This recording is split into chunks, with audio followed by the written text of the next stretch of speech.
여러분 안녕하세요. 10월 4일 여의도 펀드매니아 TV 금일 시장 전망 및 투자 전략 시작하도록 하겠습니다. 여러분 연휴 동안 잘 지내셨습니까? 네, 오랜만에 목소리로 여러분들과 만나게 돼서 정말 반갑네요. 다들 좀 편안하고 즐겁고 멋진 연휴이셨기를 바랍니다. 또 이번 주가 지나면 또 다음 주에 또 한 번 연휴가 오죠. 정말 이 푸른 가을 하늘에 좀 뭔가 머리도 좀 식히고 우리의 또 영혼을 좀 맑게 하는 그런 나름대로 징검다리 이 연휴, 연속된 연휴가 나타나서 정말 반가운 것 같습니다. 저도 이제 주말에 하도 이제 머리가 아프고 주식 때문에 힘들어서 걷는 것을 되게 좋아하는데 트레킹을 한번 누구 고원으로 갔었는데 핸드폰도 잘 안 터지는 그러한 곳이었습니다. 중간에 이제 이렇게 숙박 시설도 있는 그런 곳이었는데 이제 그 관리 사무소로 나와야만 이제 핸드폰이 터지는 그러한 아주 오지 산골이었는데 나름대로 머리를 잘 식히고 많이 걷고 많이 생각하고 그러한 의미 있는 그런 날이었던 것 같습니다. 자, 오늘 아침에는 나름대로 반가운 소식이 미국에서 들려왔네요. 미국 주식시장에 아주 강렬한 상승이 나타났는데 지난 금요일자의 하락을 봐도 오늘 머리가 무척 아팠는데 이걸 되돌려주는 한방에 해결하는 그러한 모습이 나왔습니다. 과연 데드캣, 데스캣 아니라 데드캣 바운스냐, 단기 반등이냐 이러한 헷갈릴 수는 있지만 일단 뭔가가 멈췄다는 게 굉장히 중요한 의미가 있다. 저는 그렇게 생각을 합니다. 물론 데드캣 바운스일 확률이 높죠. 시장이 바로 플러스로 돌았을 것 같지는 않지만 나름대로 반가운 반등이 나타난 그런 아침이다. 우리에게 그나마 희망을 좀 주는 그러한 아침이다. 화요일 아침이죠. 이렇게 시장을 희망적으로 보고 한번 같이 분석해 보도록 하겠습니다.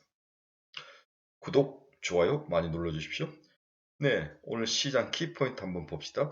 영국 감세한 철회가 상승의 신호탄으로 나왔죠. 네, 영국 트러스 정부가 감세안을 철회하면서 파운드가 다시 강세로 돌아서고 달러가 살짝 약세로 돌아서고 특히 금리가 크게 하락하면서 주가 상승, 특히 성장주의 원동력이 됐다. 이렇게 시장을 봐야 될 것 같습니다. 오늘 훈풍은 영국 감세안부터 나왔다. 그렇지만 이 감세안 철회가 장기적으로 시장을 끌고 갈 그러한 요인은 아니죠. 단기적 요인입니다. 단기적 모멘트일 뿐이다. 그 효과는 단기 처방일 뿐이다. 이렇게 보셔야 될 것 같습니다. 그래서 오늘 영국과 미국 채권 금리가 모두 하락하면서 금융시장이 안정을 찾으면서 주가가 상승하는 그런 선순환 구조가 작동을 했다. 이렇게 볼 수 있습니다. 근데 문제는 이제 테슬라에서 터졌죠. 네, 테슬라가 이제 이 분기에 3분기 34만 대, 약 YY로 42%나 증가하는 어마어마한 실적을 냈는데도 37만 1000대가 예상이었는데 그 예상을 미스하면서 8% 넘게 하락하면서 주가 하락의 주범이었습니다. 만약 오늘 테슬라가 크게 올랐으면 아마 지수도 더 크게 많이 올랐겠죠. 테슬라발 주가 하락은 우리에게 두 가지 의미를 주는 거죠. 이제 우리가 10월에 들어오면서 실적 시즌에 들어왔는데 실적이 조금이나마 이 시장 기대치를 미스하면 아무리 좋은 종목도 이렇게 크게 얻어맞을 수밖에 없다. 이런 공포감을 주는 거죠. 예. 반면에 이제 실적을 살짝 워닝 서프라이즈가 나온다고 주가가 크게 반응하거나 그러진 않을 것 같아요. 이게 전형적인 약세장의 특징인데 악재는 아주 민감하게 반응하고 좋은 호재는 둔감하게 반응하는 게 약세장의 가장 큰 특징인데 이 테슬라가 오늘 그러한 모습을 보였다는 것은 이번 3분기 실적 발표에서 우리가 굉장히 너버스하게 봐야 되는 게 아니라 좀 부정적으로 실적 발표에 대해서는 봐야 되는 게 아닌가, 보수적 스탠스를 두고 봐야 되는 게 아닌가 이런 생각을 해봅니다. 자, 오늘은 기술적 반등이 전망이 되죠. 뭐가 올라갈지는 저도 모르겠어요. 일단 미국은 반도체, 에너지 이런 종목들이 올라갔는데 한국은 태조 이방원을 중심으로 올라가지 않을까. 그 내부에서 다시 순환매가 나타날 확률, 이 확률이 더 높지 않을까 그런 생각을 일단 해봅니다. 네, 금일시장 미국 주가 움직임을 보십시오. 네, 우상향하는 45도 각이 나왔죠. 그럼 막판에 살짝 또 눌려서 내려오는 많이 오르니까 또 이득 실현하는 그런 모습은 좀 아쉬운 모습이었습니다. 네, 영국, 프랑스, 독일은 살짝 반등하는 모습이 나타났고요.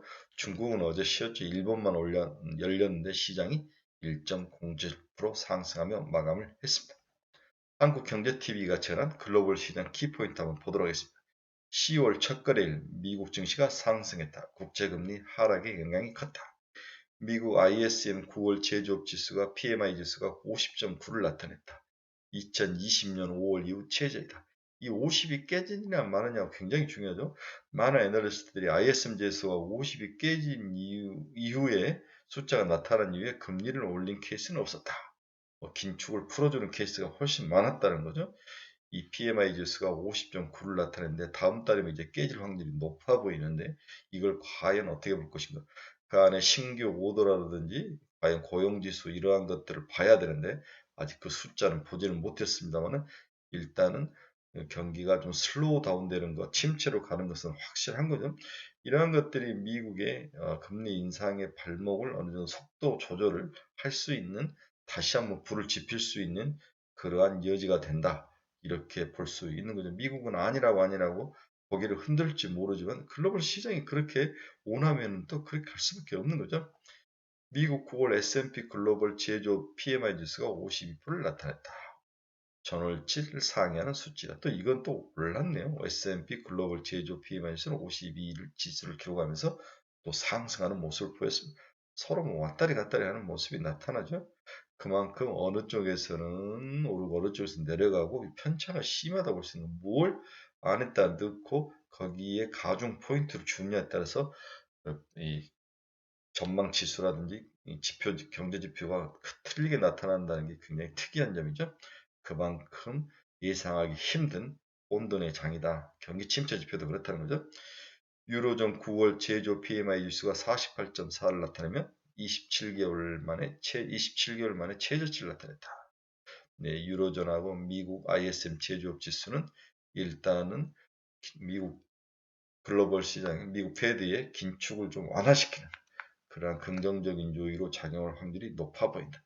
이러한 요인들이 국채금리 하락과 다음에 영국발 파운드와 강세, 그다음 감세한 철회 이런 것들이 엮여서 오늘 큰 장대 상승 양봉이 나오지 않았나 그렇게 판단이 됩니다. 모건스탠리가 유럽 인플레 올해 8.1을 찍을 것이다. 내년에는 5.2로 하향 전망을 했습니다. GM이 미국 내 자동차 판매가 전년비 24%나 증가를 했네요.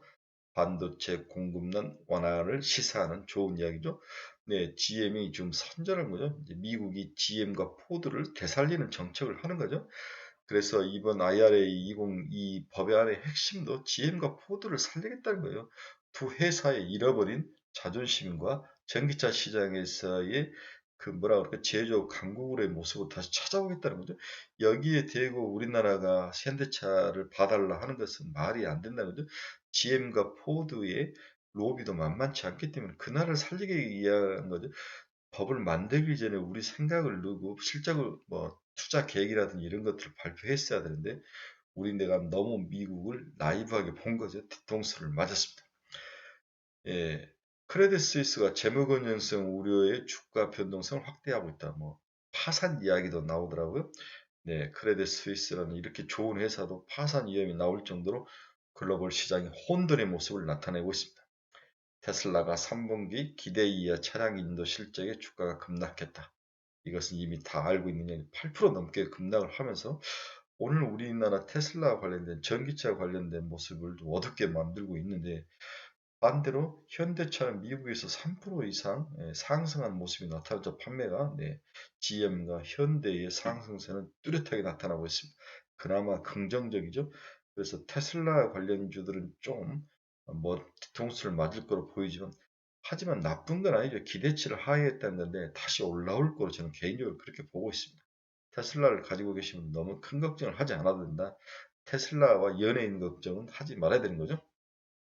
미국 달러와 지수는 살짝 하락해 0.36% 하락해서 111.7.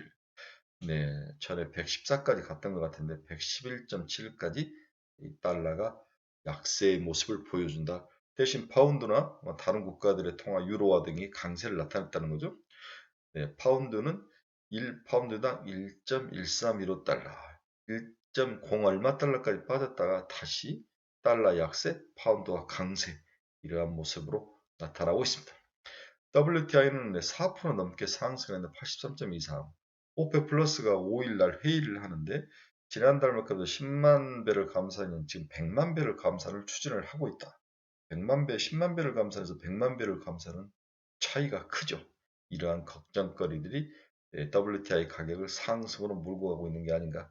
여기 이제 겨울 시즌이 다가오죠. 네, 난방 이러한 것들이 엮여서 WTI가 80달러가 살짝 깨졌다가 다시 올라오는 그러한 모습을 보입니다.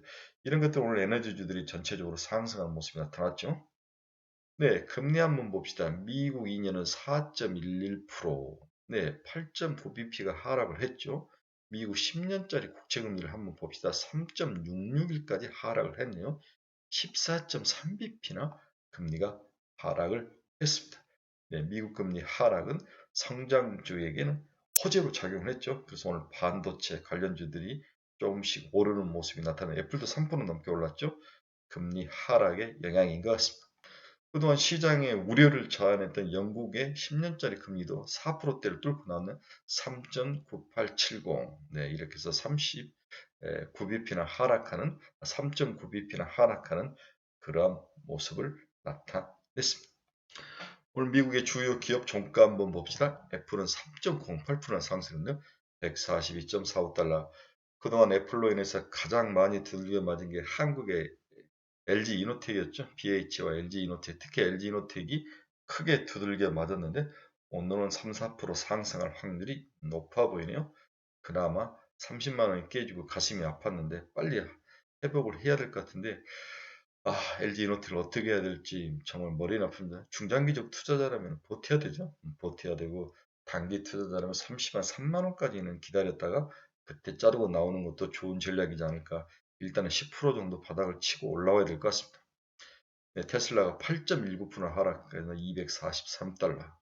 오늘 테슬라 관련주들의 충격이 얼마나 흡수될지 이 시장에서 중요한 건데 특히 이제 테슬라가 AI 로봇 데이를 했죠. AI 데이에서 로봇을 이야기를 했는데 생각보다는 나쁜 것 같기도 하고 좋기도 하는 것 같기도 하고 중간을 약간 애매하게 끝이 났는데 테슬라 AI 데이 때문에 이제 로봇 관련주들이 향후에 미래를 어떻게 볼지 모르겠는데 오늘 굉장히 중요한 로봇 관련주, 한국의 로봇 관련주들이 기로에 서 있을 것 같은데 그렇게 좋을 것 같지는 않습니다. 약간 먹고 터지고 해서 약보합이 끝날 가능성 로봇 관련주들이 이렇게 보이고 있네요. 네, 엔비디아는 3.07% 상승하며 125달러, TSMC는 1% 상승, 마이크론 테크놀로지는 3.23% 상승, 메타 플랫폼스는 2.16% 상승, 노블록스는 1.53% 상승했는데 노블록스에 대해서 미국의 모 증권사가 굉장히 부정적인 의견을 냈죠. 이 주가가 반토막이 나야 된다. 노블록스가 메타의 세계를 구현하기는 힘들 것이다. 이런 부정적인 의견이 나오면서 노블록스의 미래를 좀 어둡게 했는데 일단 오늘은 가격이 상승해서 마감을 했습니다. 네, 비트코인은 19,530, 아직 2만 달러를 회복을 못하고 있네요. 네, 비트코인은 18,000달러에 사서 22,000달러 근처로 팔아라. 전형적인 박스권 트레이딩이다. 여러분 이야기했죠? 네, 금일 시장을 한번 봅시다. 지난주에 외국인은 코스피에서 68억밖에 팔진 않았어요. 개인은 4,551억을 팔았죠? 그러면 지금 하락의 주범은 누구냐? 외국인이 아니라는 거죠. 개인 투자가라는 거죠. 개인 투자가들이 막 쏟아내면서 개인들이 자기 재산을 깎아먹는 거죠. 금융투자는 8,815억이나 샀습니다. 이것은 제가 현물과 선물의 베이시스 차이로 인해서 선물 패고 현물을 샀던 것 같아요. 이러한 것들이 시장에서 긍정적인 우리는 외국인이 많이 팔아서 주가가 박살났다 이렇게 보는데 지난주는 그게 아니었다는 거죠. 여러분 코스닥도 봅시다. 누가 많이 팔았습니까? 개인이 663억이나 지난주에 팔았죠. 외국인은 957억이나 매수를 했습니다. 이처럼 개인 투자가들이 참다 못하고 던질 때가 늘 바닥이다. 주식시장은 여의도의 피를 먹고 산다. 이런 이야기가 있는데 이 피가 누가 흘린 피입니까? 외국인이 피를 안 흘리죠. 개인들이 흘린 피가 여의도의 피인데 이 주가는 개인들의 피를 받아먹고 샀는데 한 번 더 와르르 쏟아지면 그때는 이제 매수할 타이밍이 되지 않았나. 그런 생각도 좀 해보죠. 시장의 속살을 좀 잘 들여봐야 될 것 같습니다. 자, 그러면 앞에 화면에서 우리가 외국인이 지난주에 957억을 샀다는데 대체 뭘 주로 샀는가 봅시다. 에코프로를 많이 샀어요. 에코프로. 그렇죠? LX 세미코, LNF 뭐 이런 것들, 주성 엔지니어링, BH, 하나 머트리얼스, 마이크로, 오스템 임플란트, 오니큐엔시, 카카오 게임즈, 셀티오 헬스케어, YG 엔터, JYP 엔터, LNF, NF는 꼭 들어가네, 그렇죠? 이런 것들을 많이 샀다. 동진 세미컴 좀 샀다. 그래서 한번 내용을 한번 잘 뜯어 보셔야 될 것 같습니다. 금일 시장 종목 마지막에 간단하게 해봅시다. 이번 주는 올 초 무수히 많은 경제 지표들이 나올 거죠. 변동성을 키울 것이다. 여기에 본격적으로 3분기 기업 실적이 가세하면서 변동성을 확대하기 때문에 우리가 하락장에서는 강세에 반응한 게 긍정적인 요인에 반응한 게 아니라 부정적인 요인에 또 반응하기 쉽다는 거죠. 그렇죠? 그래서 실적들이 예상을 미스했을 때 우리 테슬라가 봤던 것처럼 7, 8%씩 확확 빠지는 그러한 위험, 리스크를 여러분들이 과연 감내해낼 수 있을 것이냐. 이게 또 빠진 이후에 바로 회복이 될 수 있을 것이냐. 이런 많은 생각을 하면서 플레이를 해야 되는 거죠. 네. 이 고용보고서에서는 비농업 고용지수 변동이 둔화될 것이다. 고용지수가 소폭 둔화될 것이다. 이 부분은 시장이 또 어떻게 해석할지 중요하죠. 이 부분을 경제 침체로 해석하면 주가는 더 박살날 것이고 긴축 강도가 좀 풀어질 확률 이렇게 해석하면 다시 소폭 오를 확률 왔다리 갔다 하는데 저는 개인적으로 비농업 부분 고용지수가 하락을 한다면 주가는 하락할 확률이 높아 보입니다. 국내 지표는 5월 5일 날 9일 소비자 물가지수가 발표돼 국내 소비자 물가지수죠. 시장의 교란 요인이다. 좋을 것 같지는 않습니다. 경제지표 호조는 경기 침체 우려를 진정시키는 한편 반대로 경제지표가 부진하면 또다시 금리 인상 속도 조절에 대한 기대감을 높이면서 증시에 우호적일 수 있어 바닥을 지켜줄 것으로 전망은 된다. 글쎄 경제지표 호조가 그다음 호조가 과연 나타날 확률도 좀 그렇게 많지는 않지만 경제지표 호조가 나타난다면 시장에 오히려 긍정적인 요인이 될 확률 저는 그렇게 보는 거죠. 오히려 경제지표가 하락하면은 경기 주가의 부정적인 요인 경제지표는 지금부터는 호조가 더 주가에 긍정적인 요인을 줄 것이다 이렇게 봐야 될 것 같아요. 이제 핵심은 단기 반등을 예상하면서 추격을 하면서 사야 할 것인가 아니면 오르면 팔아야 할 것인가 이 질문에 대한 답이죠. 개인적으로 일단 단기 변동에 대해서 추격 매수는 비추다. 이것은 사람의 눈속임을 위한 대드게 바운스로 봐야 되는 거죠. 그렇죠. 단기 반동은 크지 않을 것이며 반짝 반등은 다시 두들겨 맞을 확률이 높아 보여서 일단 주의가 필요하다. 하지만 여러분이 앞에서 봤다시피 모든 매도의 주체가 개인이라는 거죠. 개인들이 한 번 더 물량을 쏟아낸다면 시장은 2300 수준까지 한번 쭉 반등할 수 있는 그러한 가능성도 있다. 그래서 개인들이 어떻게 대응을 하느냐. 개인들이 오늘도 쏟아내느냐. 오늘 주가 상승해서 아니면은 반대로 사느냐. 이 부분이 중요할 것 같은데 저는 개인들이 한 번 더 두들겨 맞아서 쏟아낼 확률이 높아 보인다. 그래야만 이 장이 이제 바닥을 형성하지 않을까. 그다음 형성한 이거 옆으로 찌글찌글 하는 거죠. 바로 올라가지는 않지만 만약에 미국의 주식시장이 개별적인 기술적 반등을 지속한다면 한국도 2300까지는 충분히 한번 도전해 볼 수 있는 그러한 여유는 생길 것이다. 이렇게 더 긍정적인 모습을 보는 거죠. 부정적인 요인과 긍정적인 제 내부에서도 막 섞여 있다는 것은 시장이 크게 움직이지 않고 작은 변동성 안에서 왔다 갔다 할 확률이 높아 보인다. 방향성을 잡기가 참 어렵다. 이렇게 여러분들은 예상을 해야 되는 거죠. 반등을 한다면 태조 200원 내에서 1등주들만 돌 것이다. 다 따라 살 필요는 없다. 온전은 버려라. 이게 제 지론이죠. 그래서 태양광, 풍력, 방산, 업종 내 1등 기업은 좋아 보이나 온전은 비추다. 미국 내 전기차 싸움에서 GM의 선전이 눈부시죠. GM의 선번이 눈부신다면 LG 에너지 솔루션. 여기에 LNF가 포함이 되는 거죠. 로봇은 사실 테슬라 AI에 의해서 평가가 엇갈리면서 다시 중립적 스탠스를 보일 것으로 보이는 거죠. 크게 오르지도 그렇다고 빠지지도 않을. 미국 음악 시장으로 팬덤이 확대되면서 K 컨텐츠에 대한 관심이 들 필요는 확실히 있어 보인다.